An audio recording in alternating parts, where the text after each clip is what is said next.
welcome back to Travels with Bert. We're now in a place called Tha Sala, which is about an hour south of Phnom.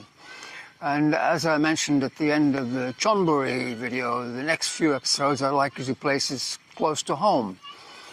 And we're now well into what they call the rainy season. As you can see, the weather is really quite disgusting. All these horrible blue sky and a few fluffy clouds, and there's absolutely no rain, so how can they call it the rainy season? Hopefully we'll make a longer trip soon. If the weather stays like this, we should be able to get out and make lots of videos. And when I plan videos like this, I tend to use Google Maps and Google Street View. And I noticed that, I think you can see this thing alongside me here. So what would you call that? A gazebo, I think that would be. And I saw it on Google Street View and I thought, okay, that would be a good place to sit and start this video, but it's totally in the shade and I think if I sat in there you wouldn't see me. Now, that may be a good thing. But anyway, as I looked at, there's a row of 3 of them, I looked at one of them and I thought, that's strange, it looks like there's somebody in there. And when I zoomed in, I saw this young lad who presumably had just finished swimming and was busily changing. At least Google had the common sense to blur his face to save him from any embarrassment. When people think of Tha Sala, I don't think they think of beaches, but there's actually a nice stretch of beaches along here, and if you go further down, there's a river estuary. So let's get Minnie to take a quick look from upstairs.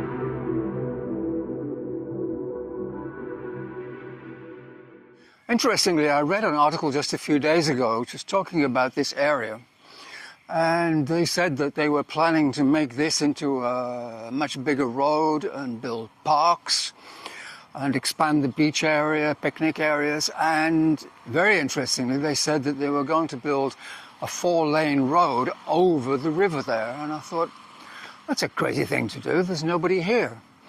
But I guess it's like a lot of places, if you build it, they will come.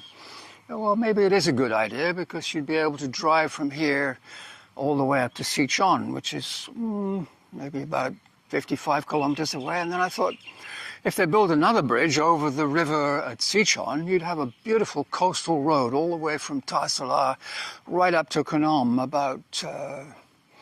about 80 kilometers, I would think, and that would be taking in the wiggly Phnom Corniche, as I call it.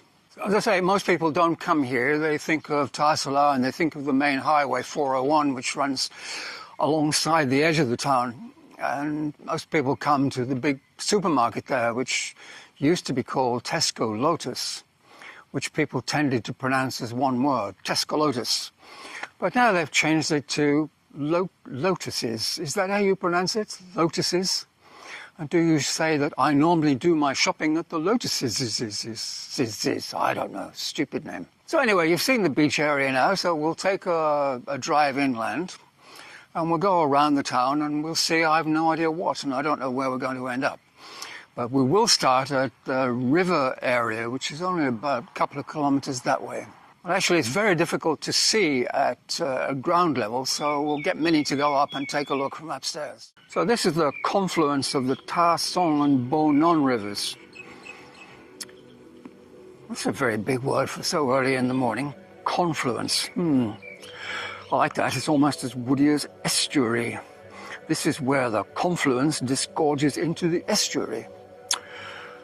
I think I must need more coffee.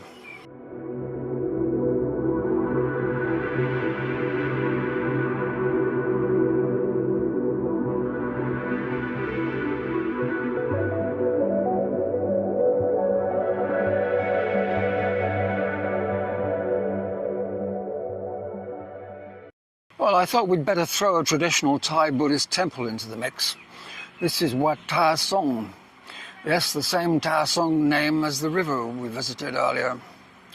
And I'm afraid I know nothing about the place because the internet doesn't help, as there's a famous Wat Tha Sala north of Bangkok, and that dominates all the results. So we'll just have to take a look around and see what we can find.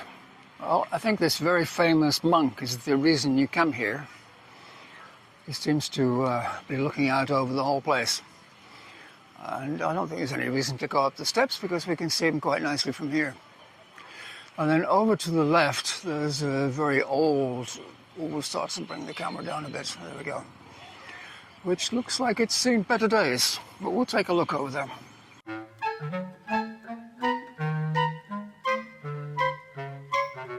Yes, definitely looking a bit run down.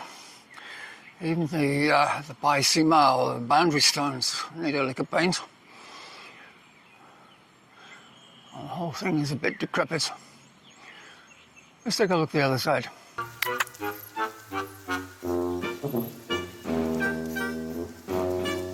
One of the main features is a pile of broken roof tiles, which presumably have fallen off the roof.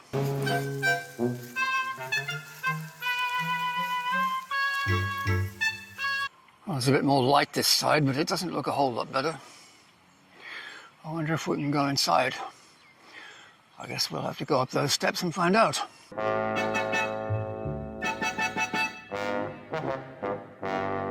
Okay, what do we have? Looks like we can slide that. Yep. Trying not to fall backwards down the steps. And what do we have? Oh, ooh, a rather impressive interior. That's a surprise.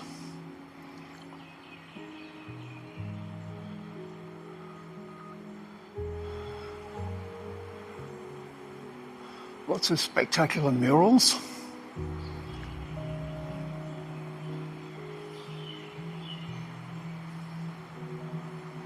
And of course the inevitable Buddha statue.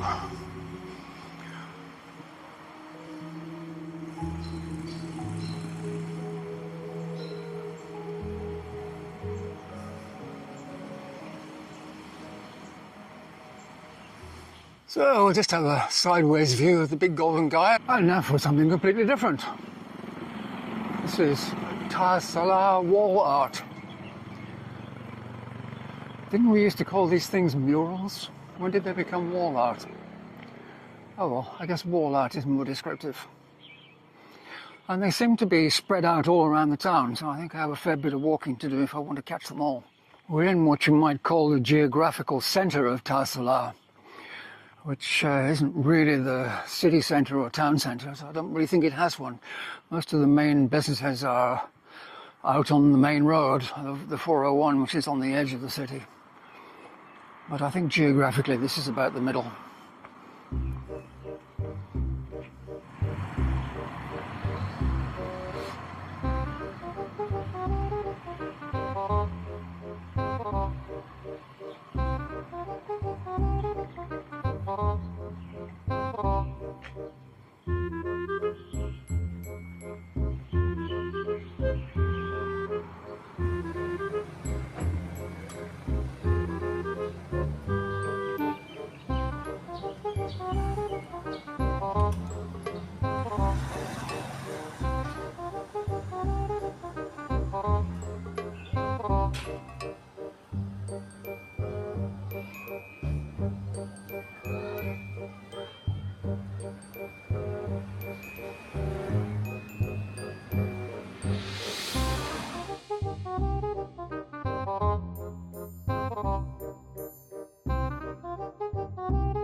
And that's it for wall art for today. Except that by a strange coincidence, I happened to bump into the artist. Unfortunately, I'd finished making the video when that happened, otherwise I would have asked him a lot of questions. Also, he was rushing off somewhere.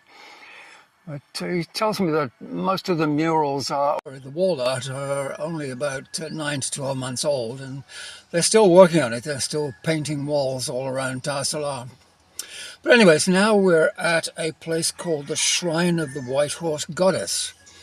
And those who are pedantic amongst you, you know who you are. will be saying, oh no, that's not in Tha Sala, that's outside the district. And the pedantic amongst you would be quite right. We're just a stone's throw south of the district border, but as far as I'm concerned, it still counts as around Tha Sala. And it's an interesting little place. I'm just going to abandon Bert and we'll have a wander around. Just at the back of the temple is this somewhat strange-looking stone garden, and it's alongside the river. Is it a river? No, it's a lake. It's alongside the lake. Anyway, let's go see what's in the temple. Apparently the white horse goddess is better known in Chinese as Chang'e, and renowned because she drank some famous elixir which enabled her to fly off to the moon. I think I could do with some of that stuff. Now, out of all of these statues, I'm not sure which one she is. Look out for a white horse with a woman on it. We have a cute little pagoda here. Let's go take a closer look.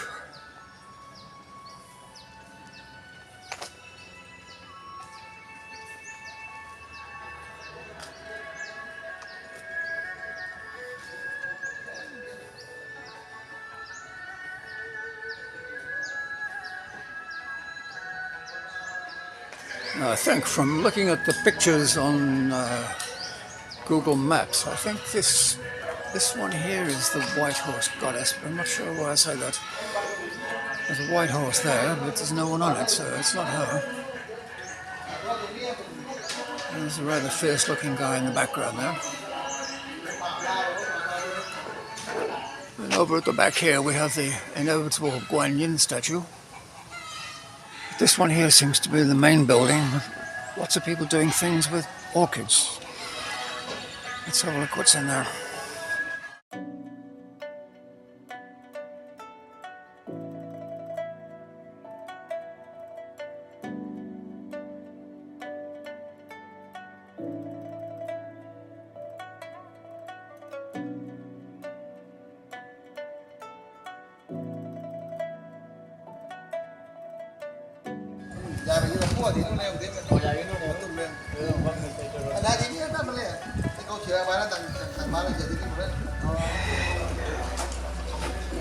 Do they have roses, or do they have roses?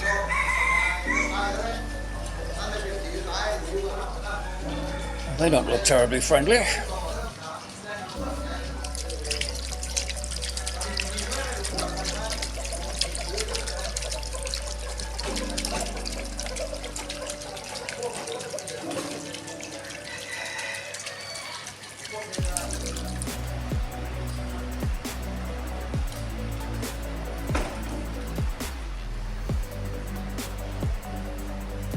So I think we're pretty much finished with this visit to Tha Sala.